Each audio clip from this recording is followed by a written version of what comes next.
Welcome to the Brighter Side of Blue Story Vault. First one. Coming out on Saturday mornings. The big podcast comes out on Monday mornings now. So we will start with the Story Vault, and this week it's going to be the Petties. The Petties. And the Story Vault is brought to you by the Schicker Automotive Group. Big weekend for the Schicker Automotive Group. They have a booth at it's a really neat event. Grub and Groove at Francis Park in St. Louis Hills. Look at Rub and Groove. They have That's a got booth a cool name. at Grub and Groove. Yep. It is a huge event. And Schicker Automotive Group is going to have a booth there. You'll be able to see the mobile service van in person, walk through it, see what, and that thing will come to your house, change the oil, and do minimal repairs at your home. So come check out the booth. They're going to have giveaways, and they're they will. A good sponsor of the show. But tell us about the Story Vault. Oh, this first of our Story Vault, and Huggy's putting this together. So Huggy, everybody's been missing Huggy. So we got Huggy back in action. Did a great job with this one. So it's the Petties, and it involves two different interviews from two separate episodes. We had Harry Hegger on.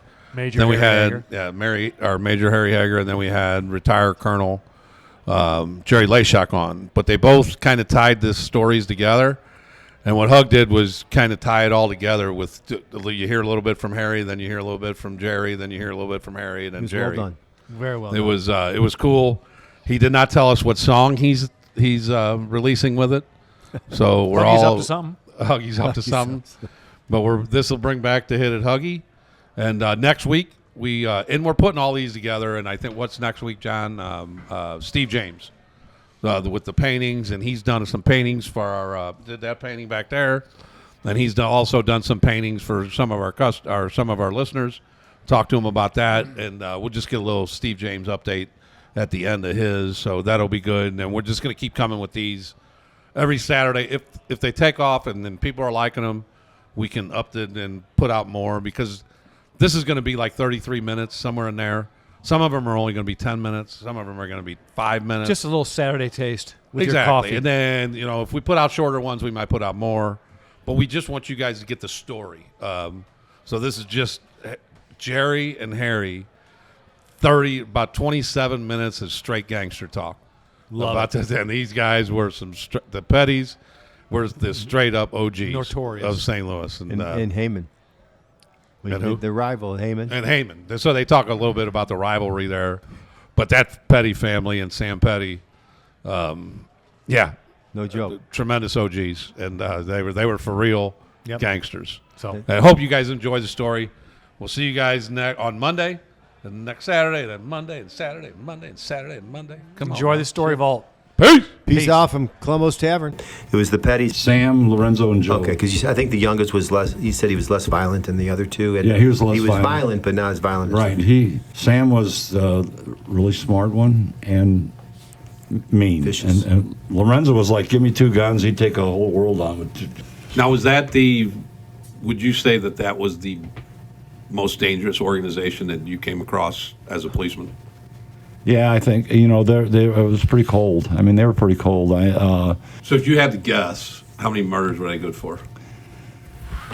Well, they had committed some as a juvenile and had been incarcerated when they were in the Pruitt-Igoe projects. Mm-hmm. I would say probably that number of 8 and 20s, that was probably the Lorenzo and them. Lorenzo, Sam, and Joe was playing a support role. It was the Petties, and there was a guy named Haymon. Yeah, Dennis Haymon. And they lived relatively close to each other, and they were they were just big-time enemies. I mean, it's crazy on the back and forth and the shootings, and it was like, holy cow. It was very interesting. There was, over a period, it started in March of 78, and we took off Lorenzo Petty on November 16th of 78. So you're talking, so it's 8 months or so. And at that time, I think we had, 8 murders and 20 other shootings. One of the guys, I got a kick, I mentioned the book, Dennis Griffin, went by the name of Gant. And he was an enforcer for Dennis Haymon. He's a shooter. And 9th Bureau calls us. I was working afternoons, 9th District Detective Bureau. They said, hey, we're looking for Lorenzo Petty for shooting at our victim here, Dennis Griffin. I went, okay. It was over on Delmar or something. I said, okay, I'll try and find him. So it's about 11, 12 o'clock at night, and I find him up on 1900 block of East Aubert. I see his car, so I set up on it, my partner and I. And he comes out with another guy getting in the car, and 2 cars pull off. So I swing. I mean, here's 2 white guys. I could put a Kojak light on this old piece of crap car we're driving, pull them over, and get up to the car. And by this time, another car rolls up on us real fast. And apparently these were the guys that really had the guns. That they were the bodyguards for Petty. So we get them out of the car. I take him into the 9th Bureau. And so we're in the 9th Bureau. And while I'm talking to him, he's handcuffed to the chair. The victim, Dennis Griffin, comes to the door. Now, here's a killer for Dennis Haymon. He's got a bulletproof vest on, and he's coming to the 9th District Police Station. And when he sees Petty, he's about ready to fall out. He backs out of the door. And Petty looks at me and goes, "Hey, Hager, put that so-and-so in a cell with me just for 5 minutes." That's all I ask. Now, Did you? Did you? No, I would Think about it. Think about it. Did you give it a thought? About 3 weeks later, Dennis Griffin is found in a trash bag, shot in the head in a dumpster. Well, you could have maybe saved his life by letting him just get his ass beaten himself. Maybe that would have done it for Mr. Petty, but I doubt it. You might hear this one. In fact, If Sam Petty died of cancer, Sam died of cancer. Joe died in '84 from a motorcycle what about accident. Lorenzo? That's right. Lorenzo's still alive. In fact, I saw him right before I retired. He had that little CNC market at college in Carter. And Dennis Haymon's boys rolled up 2 cars, jumped out, rifles, shotguns, pistols, and went in there. Lorenzo picked up 2 pistols from underneath the counter and drove them away. When the police got there was guns laying in the street. The cars were running with bullet holes in them. They had another one. I was riding around one Saturday morning, about 10 o'clock, and up around St. Louis, Spring in St. Louis. Call come up for a homicide at a vacant house. So I roll, and there's a guy laying there on the steps. There's a small pistol laying next to him. And some guy, witness says, yeah, some 2 guys pulled up in the car. One guy's got a shotgun. He said something to him and then shot him. So eventually, Levi Valentine, who was the guy driving the car that day, we talked to him, and he goes, yeah, he says, that was one of Dennis Haymon's dealers. And he says, we pulled up, and Sam gets out of the car with a shotgun, and he could tell him, go for your SHID, go for your shit. And he said, as soon as he did, Sam blasted him right off the Lorenzo blasted him right off the steps. And they got in the car and drove off. A guy named Keela Mesakila, he was an African national, and he was one of their main guys. He was like their brains, did all the dealing, and they were doing teas and blues and all kinds of stuff. And when homicide brought Haymon and the Petty's downers as a truce to headquarters, which was kind of a joke, they get back and they're talking about, we still got to whack this guy, got to whack that guy, and we got to blow these 3 policemen up. They had 8 sticks of dynamite. They're going to blow up they throw a dynamite through the policemen's bedroom windows. And so Aquila Mesakila says, hey, you know what? Why don't you guys back off a little bit? Too much media attention to you. Now he was one of their main deals in confidence. Sam and Joe, they say, hey, can you run us up to Goodfellow and Natural Bridge? I left my car there. It broke down, and I got it fixed. I'm going to go pick it up. Joe's sitting in the front seat. Michaela's driving. And Sam's sitting in the back seat. And they had a plan on. They got the Stratford right there on Goodfellow. Joe says, hey, pull in there. I got to take a pee. And while he's standing outside, Sam's sitting behind him, puts one in the back of his head, kicks him out of the car. Right in the front seat? Yeah, just shoots you right in the back of the head and pushes him out of the car. They thought he might be an undercover federal agent or something, or CI. So that's why they whacked him. That is. Jerry Leyshock did a case on him, search warrant, on the 3800 block of Penrose, probably about 85, 86, somewhere in the mid-late 80s. And with Sam's priors, he got big time, and he was always doing time in the penitentiary. While he was there, he was running a heroin operation out of Tokyo. Okay. Wow.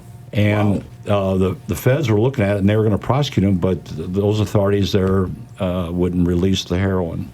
In my career, Sam Petty was probably one of the most prolific gangsters, maybe, if you want to use it. I don't know if Harry said, but he was on parole. He did a armed robbery where he shot an off-duty policeman in New York City. He was a bodyguard for H. Rap Brown from the Black Panthers.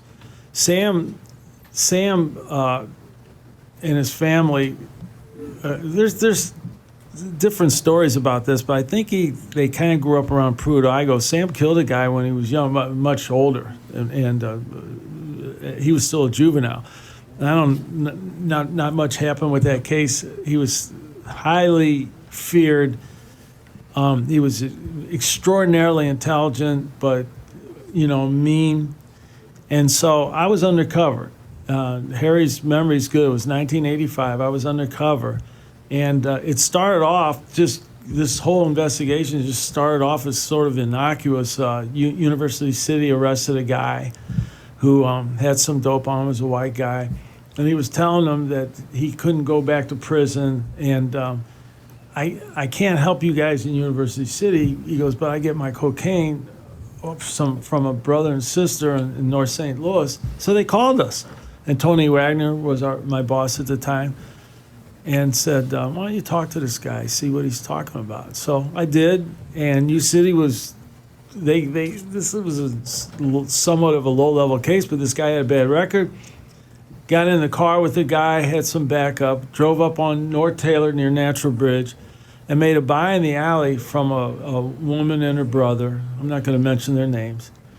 But they gave me their phone number and said anytime we can go up to the letter. I think my first buy was like $50 of Coke. Coke was starting to make a little bit of a comeback at that time. Yep. So, because there was a lot of heroin in '85. So I didn't think that much of it. Figured out who they were. Neither one of them had a record. The brother had a nice job, but they had a little Coke connection. Went there back, and this time just dealt with the young lady alone, not her brother. The third time, I ordered up, which is what we would try to do, see if maybe we could find who's their connect.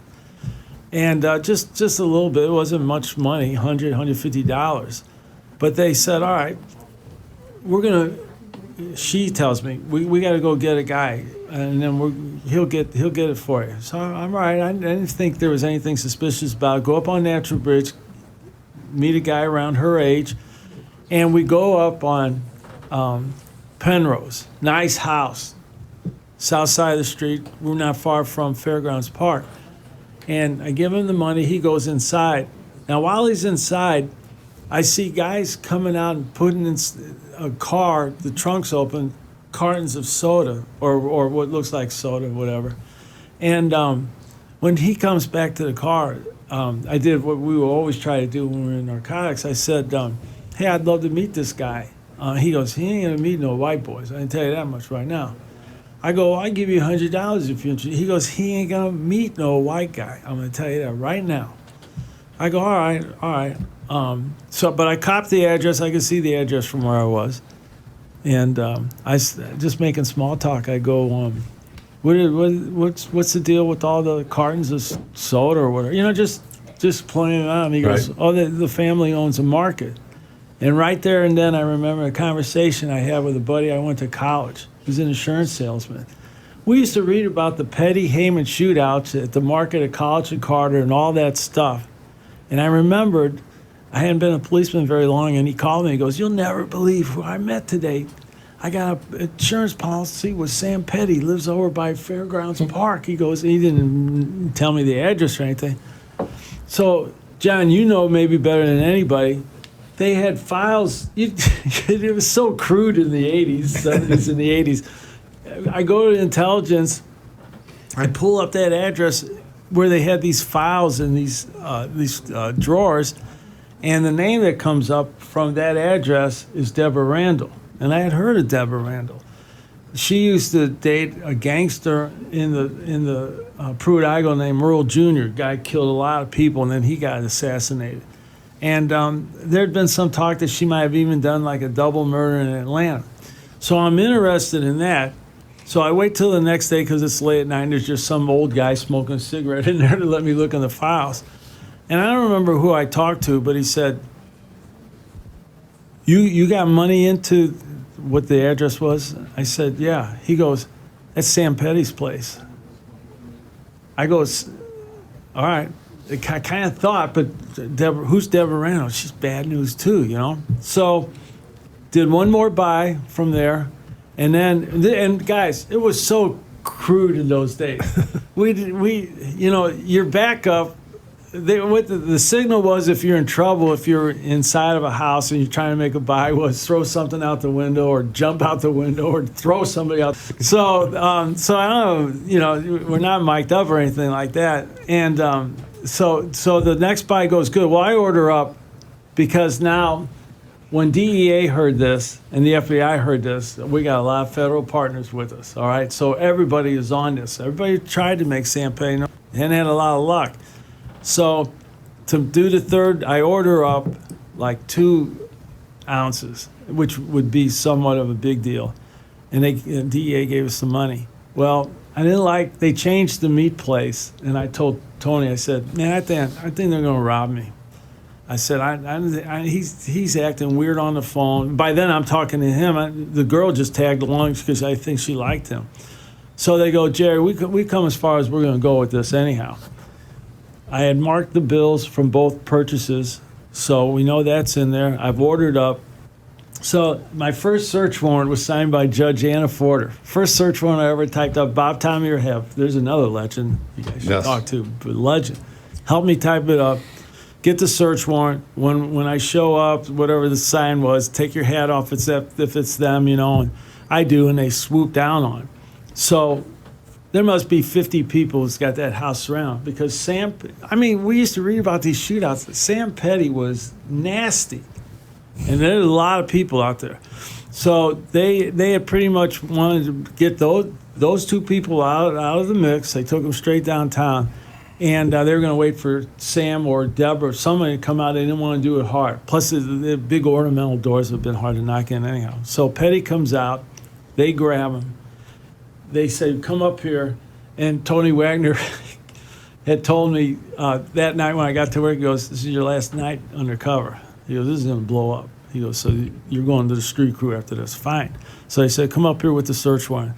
So he's handcuffed. He is intimidating looking. Sam Petty's intimidating looking. So I show him that, and he goes, I don't care what you do. It ain't my house. I go, well, instead of us knocking in the door, why don't you just give me the keys? They seen you lock the door. He goes, I don't care. Go do what you want. I ain't got keys, nothing. I go, all right. So I get a sledgehammer, like I'm going to do it. It's going to be somebody like South Sea or some big guy. But I grabbed it. And then he goes, all right. He goes, I don't live there, but I got a key. Whatever. We go in there. So inside we had 4 AKs, 2 Uzis, 2 or 3 pistols, a couple other rifles, and a shotgun. The 2 ounces that I ordered up were underneath the bed. And they found money at College and Carter, where Deborah Randall is. And the rest of the buy money from the other purchases somewhere where he had money hidden. He had over 10,000 rounds of ammunition all around, all kinds of guerrilla warfare manuals, Moore Science Temple manuals, bulletproof vests. There must have been 10 bulletproof vests in there. Joe Burgoon eventually, we're there a long time. This started, maybe around 8 o'clock at night, still like 5 o'clock in the morning. Joe Burgoon had a search warrant. They came up, dug part of the basement up because they had word that he had caught the guy that burglarized his house and buried him in the basement. That's how bad this guy was. But they didn't find any bodies. But anyways, it was believable though. Yeah, darn right. This was absolutely a fascinating case, and Harry could tell it just as well because we used Harry in the pretrial hearing, the bond hearing, I should have said, the bond hearing. But the next day, the guy that lived on Natural Bridge, Tony Wagner, he would not talk to us. He said, they will kill me, they will kill my family. I sold dope to Leyshock, that's his name, you're telling me. The girl just said, I did everything through this guy. And he wouldn't talk. Somehow Tony Wagner kind of struck up a relationship with this guy's father. And he said, we're not gonna charge him tonight, because he's thinking maybe this is the kind of guy we're going to use as a witness. I don't know. Well, I mean, I don't probably go to bed till, I don't know, maybe 7 or 8 in the morning, and I'm not asleep an hour. And Tony Wagner calls me. He goes, get Tommy Clifford, get your partner, bring shotguns, get up to that house. We're going to take James Crawford to the bus station. He goes, somebody has already knocked on the door at this guy's house with some kind of a fake badge, asking that he wants to talk to him, said with the city police, you know. And the dad goes, he's not here. And he goes, when's he going to be back? And he goes, they're just driving around. And I guess what gave it away besides the fake badge was, I think they were in like a Pinto. So he's hiding under the bed. So I had heard all these stories. Harry Hegger's already told me. I think Sam lost the blasting caps to some dynamite. They were going to kill Joe Mocha, who's like the chief of police. But when he was a detective, all the people that they killed, nasty killings. I mean, you could make a movie out of this, but a sordid movie. Anyway, so we got him to the bus station. And as Harry said, there was a lot of stuff that linked. So Sam's on parole. He's got this terrible record anyhow. The feds are going to get him on these guns. Not so much the dope, but the guns. One of the guns was issued to his ex-wife who lived on Thekla, named Barbara Petty. When they tried to, so she's got to face the music and say, how did the gun in your name get over there? Trying to get that possession, besides constructive possession, trying to just nail it down. So she effed off the sheriff or whoever served the subpoena.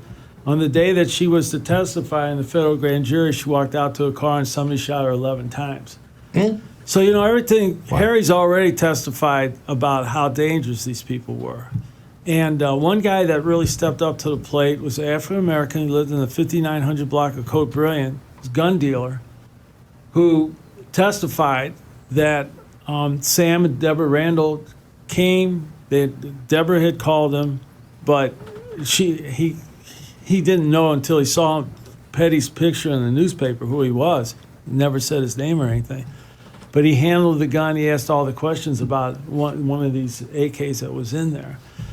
And just showed how dangerous it was.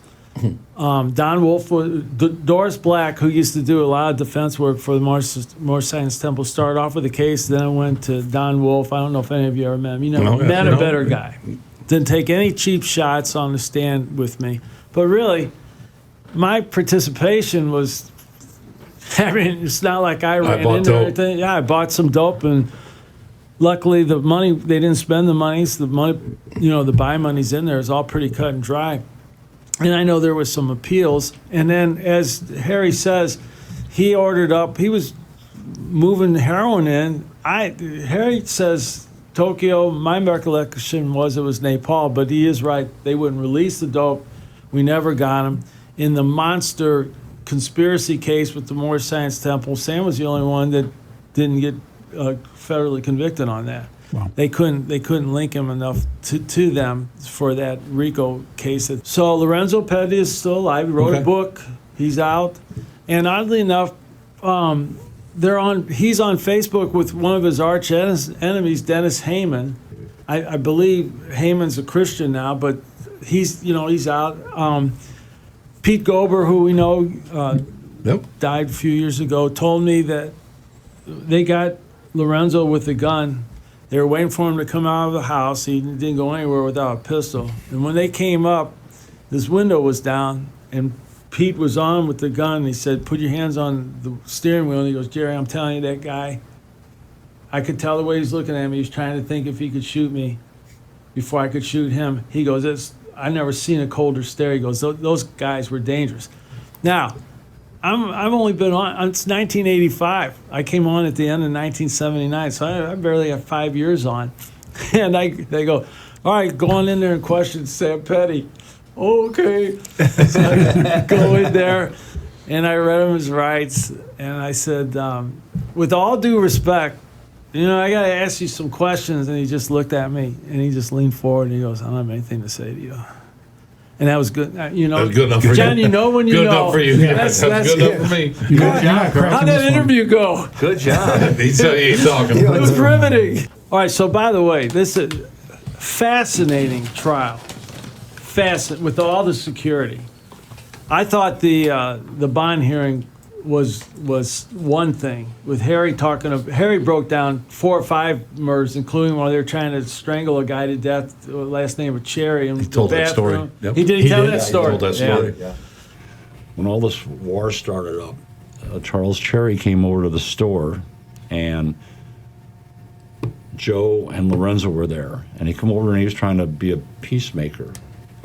And they called Sam. Sam shows up. They take Charles up. Now, this is from one of the guys who was there, Levi Valentine, which was one of their enforcers, who eventually testified for us. But they took Charles upstairs, and they took a belt, wrapped around his neck, and it was Joe on one end of the belt, Lorenzo on the other, and Sam's throwing battery acid in Charles Cherry's face.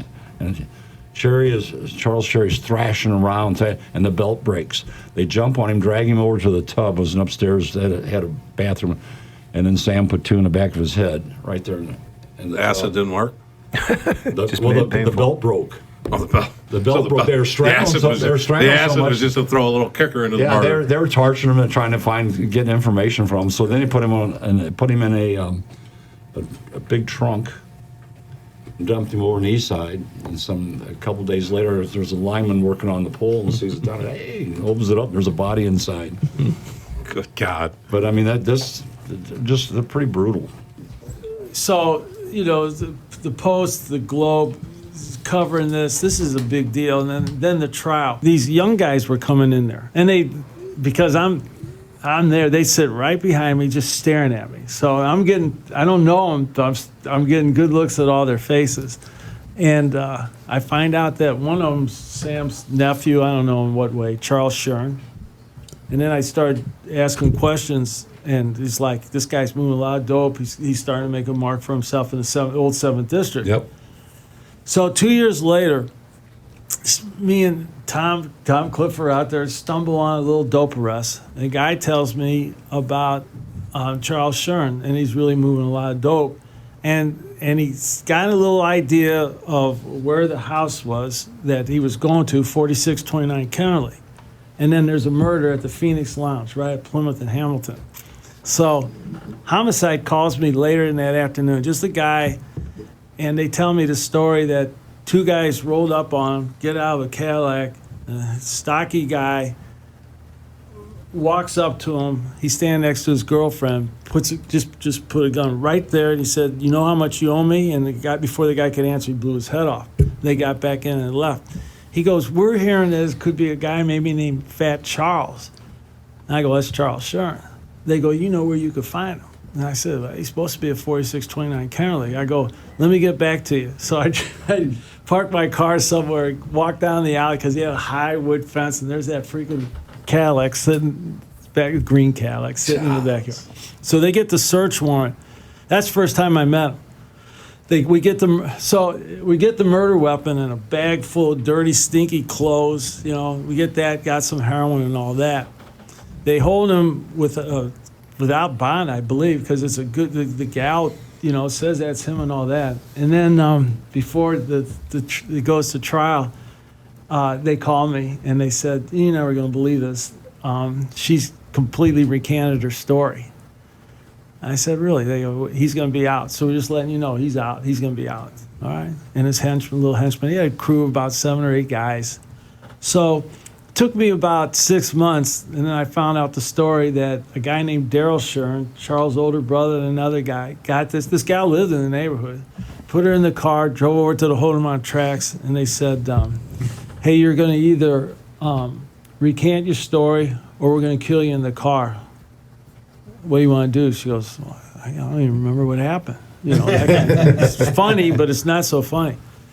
Eventually, we get another guy, starts blabbing on him, and I watched this house, 6027 Suburban. I watched it for a month. And finally, I see Shern and all of his people go in there. It was like a movie. and they're looking around, and they go in, they go out.